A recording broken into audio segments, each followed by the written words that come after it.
गेलो त्या पक्षावर तुमचा विश्वास होता, त्याच्या पक्ष चिन्हावर तुमचा विश्वास होता, त्या मशालीवर तुम्ही दाबलत म्हणून आम्ही जिंकून आलो. त्या मतदारांना न विचारता बस आमची कामं हा ढोंग आहे अक्षरशः. कधी कधी मला मागे वळून पाहताना असं वाटतं की आमच्याकडे जे ज्यांचं ऐतिहासिक काम ज्यांनी केलं त्यांची नावं आजही आम्ही धुरीण म्हणून इतिहासात घेतो लोकसभेतील, तेव्हा निधी होता का रे? सांगा बरं, कुठल्या तरी खासदारांच्या नावाने त्या टॉयलेट बांधलेला निधी दिसतो. हे विकाऊ लोक आहेत, ढोंगपण करतात. अर्थात तुम्हा माध्यमांना मी खरंच धन्यवाद देतो. ते ढोंग तो बुरखा तुम्ही फाडलात की तुम्हाला असलेल्या निधीचा वापर तुम्ही किती केला, तो बुरखा फाडल्याबद्दल तुम्हाला धन्यवाद. जनतेच्या डोळ्यात आता ते निश्चित अंजन त्यामुळे पडेल आणि म्हणून आता या गद्दारांना धडा शिकवला पाहिजे, गाडलं पाहिजे इथंच. आणि जनतेनं आपली उद्विग्नता, राग हा जो आहे ना यापुढे व्यक्त करायला शिकलं पाहिजे. निव्वळ हे महाराष्ट्रापुरतं आमचा खासदार गेला म्हणून मी बोलतोय असं समजू नका. पुऱ्या देशात बाजार मांडला आहे भारतीय जनता पार्टीने. आणि या बाजारामध्ये जी विकली जाणारी माणसं आहेत तर सर्वसामान्य माणसाचं काय भलं आहे? तुम्ही मला दाखवा. तुमचंही दुर्दैव आहे, देशामध्ये कोणत्या घटना अशा घडत आहेत की ज्याच्या सारखं सातत्याने जनमानसावर त्याचा परिणाम होईल. तुम्ही बेरोजगारीबद्दल दाखवलं जाते का?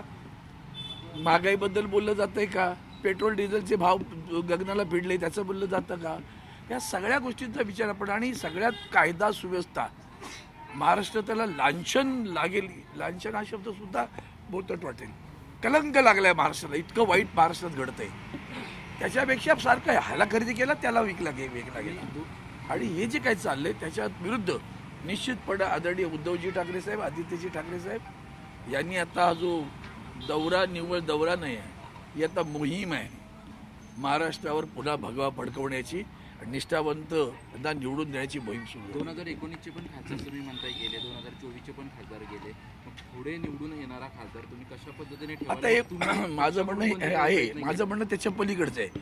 दुर्दैवानं असं घडलं. तुम्ही म्हणता ते खरं आहे ना, तुम्ही काय त्याच्यात वावगं सत्य सांगताय. पण मग यापुढं नवीन कायदा असाच आला पाहिजे. तुम्ही कुठेही जा शेण खायला, घर सोडा आणि जा, राजीनामा द्या आणि जा. तुमच्यात हिंमत आहे ना, मग राजीनामा द्या आणि निघा. कोण नको म्हणतो तुम्हाला, जा तिकडं. पण राजीनामा द्यायचा नाही. ज्यांनी निवडून दिलं त्या मतदारांचा आव्हान करायचा, ज्या पक्षाने निवडून दिलं त्या पक्षाचं आव्हान करायचा, ज्या पक्ष चिन्हावर निवडून आलात त्या पक्ष चिन्हाचं आव्हान करायचा, आणि ज्या नेतृत्वाच्या आधारे तुम्ही निवडून आलात त्यांचा सुद्धा आव्हान करायचा. हा खरा महाराष्ट्राचा अवमान आहे. पण हे खासदार उद्धव ठाकरे यांचा वेगळा दौरा, म्हणजे दौरा चर्चेत राहिला त्याचं वेगळं कारण मुख्यमंत्री आणि त्यांची भेट झाली. एकीकडे ऑपरेशन टायगर झालं आणि त्यानंतर भेट झाली म्हणून मोठ्या प्रमाणात. मला कालही कोणी प्रश्न, हा योगायोग आहे, तुम्ही समजून घेतलं पाहिजे. ते काही चार्टर्ड विमानातनं नाही आले, विकले गेलेले लोक चार्टर्ड विमानातनं गेले. ते पाहिलं की नाही, तुम्हीच दाखवले. तेही लोकांनी विचारा कोणाच्या विमानात विकला गेला तू म्हणून, किती पैसे मिळाले म्हणून. विधानसभेशिवाय तुम्हाला कल्पना आहे सगळ्याला. महाराष्ट्रातली एकच घोषणा जोरदार नारा लागत होता, 50 खोके लागत होता ना सगळीकडे. पण तसंच आता हे विकले गेलेले आहेत. आणि ह्या लाचार लोकांना चार्टर्ड कालचं जे विमानातला प्रसंग तो योगायोग आला. आदरणीय उद्धव साहेबांचा हा दौरा ठरलेला आहे, त्यानुसार त्यांनी त्या इंडिगो विमानात आले ना, खाजगी विमानात आलीच तर गोष्ट वेगळी. त्यांनी त्यांचा शुक्रवार शनिवार विधानसभा नाही, तेही आपल्या मतदारसंघाकडून मुख्यमंत्री त्याच विमानाने आले. झाली चर्चा सुरू, विमानात काय चर्चा करणार. त्यामुळे आम्ही इतकी माणुसकी सोडलेली नाही. तुम्ही समोर नमस्कार पण करायचा नाही, इतकं सोडलेलं नाही. बाकीच्यांशी सोडून द्या, त्यांचं कधीच आम्ही विचार करत नाही. कारण गद्दारी हा कलंक आहे, लक्षात ठेवा. मला वाईट वाटतं, इतिहासात सुद्धा हेच झालं. छत्रपती शिवरायांना सुद्धा आपल्याच लोकांबरोबर अधिक लढाया लढाव्या लागल्या. आणि छत्रपती संभाजी राजांना पकडून देणारी सुद्धा गद्दार आपलीच अवलाद होती.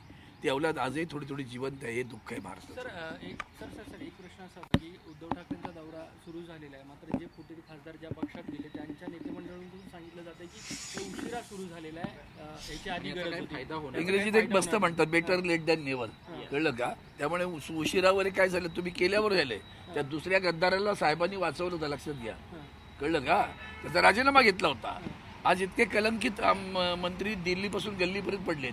त्या धर्मेंद्र प्रधानांचा राजीनामा आज तरी घेतला का? हाच प्रसंग महाराष्ट्रात किंवा देशात दुसरा पक्ष असताना घडला असता तर भारतीय जनता पार्टीने काय केलं असतं? तर 2G 3G कॅबचा काहीतरी विचार करा. खरं निघालं का?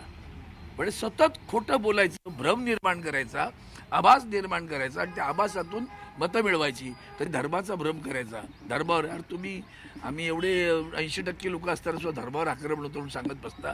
त्याच प्रभू रामचंद्राचा काय वाटोळं केलं तुम्ही पाहिलंय ना? काल मंदिरातला आलाय ना भ्रष्टाचार.